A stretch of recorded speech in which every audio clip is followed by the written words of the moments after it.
We would like to welcome Davis Riley to the virtual media room here at the Sanderson Farms Championship.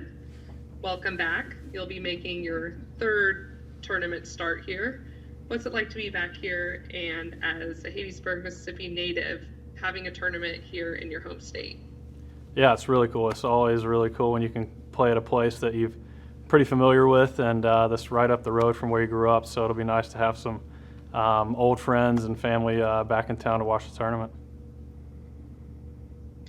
Like we said, making your third start here, but what is your background with this golf course, having played in high school, and just your familiarity around with the course? Yeah, I played it a bunch in high school, probably played it 10, 15 times, so I'm very familiar with it and had some success, won a few high school tournaments out here, so that was really nice. And then as far as the past 2 years, I played okay my first year. I think I finished top 30, around 30-ish, and then last year I missed the cut by a little bit. But yeah, I've had some success out here and can hopefully make it even better and make it a really good week this week. And what confidence can you take away from your victories on the Corn Ferry Tour? What did you learn with those and competing on what it takes? Sure. Yeah, I've been fortunate to play a handful of tour events so far, and it's just kind of doing the same thing, not thinking that I need to change me or change what I'm doing, and just continue what I've been doing on the Corn Ferry, and really taking that comfort and confidence out here, and just believing in myself and knowing I can play with the best. And now quite a few Alabama guys here out on tour. What were the things that you learned while your experience at Alabama, and kind of what guys you keep close in contact with? Sure. So one of my good teammates that I played with 2 years, Lee Hodges, is out here, and he had a really nice couple seasons on the Corn Ferry as well. So yeah, and especially this class in general, you see like Grayson Sig and a bunch of SEC guys. So it's really cool to see familiar faces and just the guys go from the ranks that you just grew up playing with in high school and college and stuff like that. But just the guys at Bama, it's really cool to see, and we're pulling really hard for each other. We love to see each other do well, and it's cool to see, a good teammate of mine, Lee Hodges, that I played with, do really well also, and hopefully we can have continued success out here. From your first start here at Sanderson Farms Championship in 2019, how has your game changed from that first start till now? Sure. Yeah, one of the Sanderson Farms in 2019. That was probably one of my first couple tour events to play. So yeah, I was a little bit more nervous, eager to play, and just kind of. I feel like my game has matured a lot. I've cleaned up a lot of aspects of my golf game as well. And I just think the biggest thing is the level of comfort that I'm playing with now out here. When you're first turn pro and you're playing in these big events, it's kind of easy to want to do everything, play the golf course as many times as you can, and just the whole raw at a tour event is just can be a little overwhelming. But I just think the level of comfort that I'm comfortable playing with, the fans, the big, infrastructure, buildings, and just that level of comfort I think is just different, and just being better in every aspect of my game, just continue to clean that up over the years as well. And for those that are unfamiliar with your game, how would you describe it?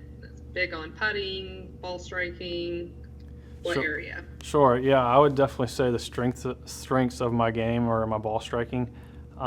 Pretty long hitter, so I guess the word to describe it would be pretty powerful. So distance is great for me.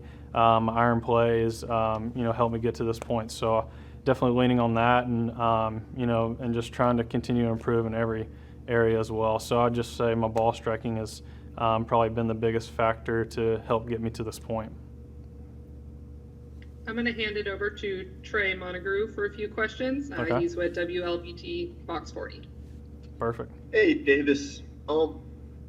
With playing a tour event in your home state, how do you make sure, obviously, that you spend the time with the family and friends that you haven't seen in a while, but also kind of tune out the distractions that could come with coming back home?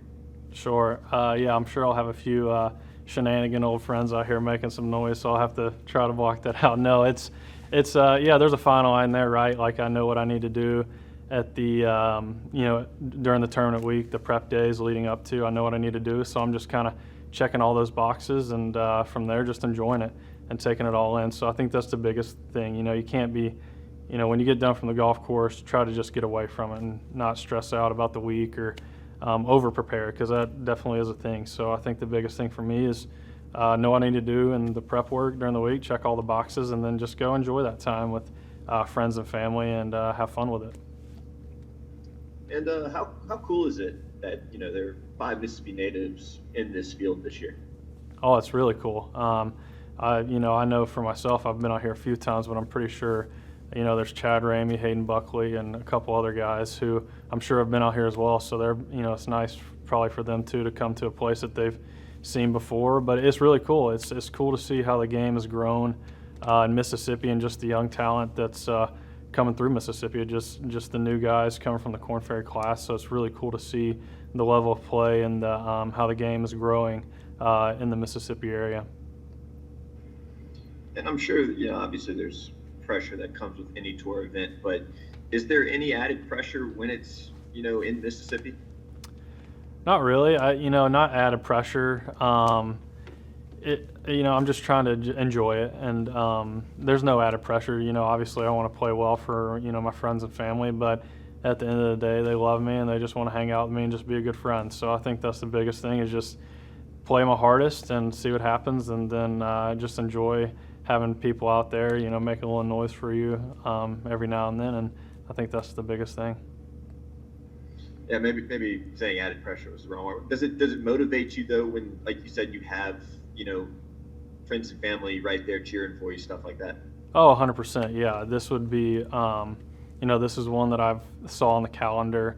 As one of the one tour events that I would love to win, just being right here, and I know I'll have a lot of family and friends, but there's no added expectation or added pressure. There definitely is more motivation to do well, but that's not pressure. It's just like I'm in my home state, and I got my friends and family here. It'd mean a lot more than some other tour events would to win, for sure, just being so close to where I grew up. Perfect. Thanks, Davis. Yeah, of course. Thanks, Trey. And talking about motivation, have you set any specific goals for this season? I have, yeah. There's a couple of goals that I've sat down with my team and came up with. One of the biggest ones would be making Eastlake. That's a big goal of mine. Rookie of the Year is up there too.